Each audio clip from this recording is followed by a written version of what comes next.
সরকারি অর্থায়নে নির্মাণ করা হচ্ছে সড়ক, কিন্তু নির্মাণ কাজ শেষ করার আগেই সড়কের মধ্যে টিনের বেড়া দিয়ে আটকে রাখতে দেখা গেছে। ঘটনাটি ঘটেছে মুন্সিগঞ্জের টঙ্গীবাড়ি উপজেলার বারুইপাড়া গ্রামে। রাস্তার কাজ করতেছে একজন জায়গার মালিক, সেই কাজে বাধা দেয়। এখন রাস্তা মোটামুটি হয়েছে ঠিকই, কিন্তু সরকারি টাকা ব্যয় হচ্ছে, কিন্তু জনগণের কোনো উপকারে আসলো না। পরিষদ কর্তৃক একটা প্রকল্প বাস্তবায়ন করা হচ্ছে কাবিটা থেকে।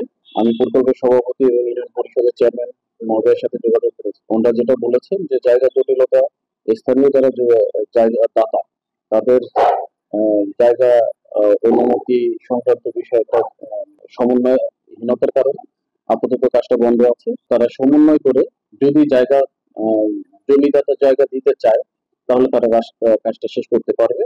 আর সেই চেষ্টাই চেয়ারম্যান মহোদয় দায়িত্ব নিয়েছে।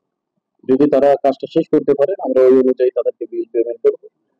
সড়কটি নির্মাণের কাজ করছেন ধীপুর ইউপি সদস্য শরীফ হোসেন মাকসুম। তিনি জানান, ইউনুস সাহেব টিনের বেড়া দিয়ে তার জায়গা আটকে রেখেছে, তাই সড়কের বাকি কাজ করা যাচ্ছে না। ধীপুর ইউপি চেয়ারম্যান ইউনুস সাহেবের সাথে কথা বলে খুব তাড়াতাড়ি একটা সমাধানের ব্যবস্থা করা হবে।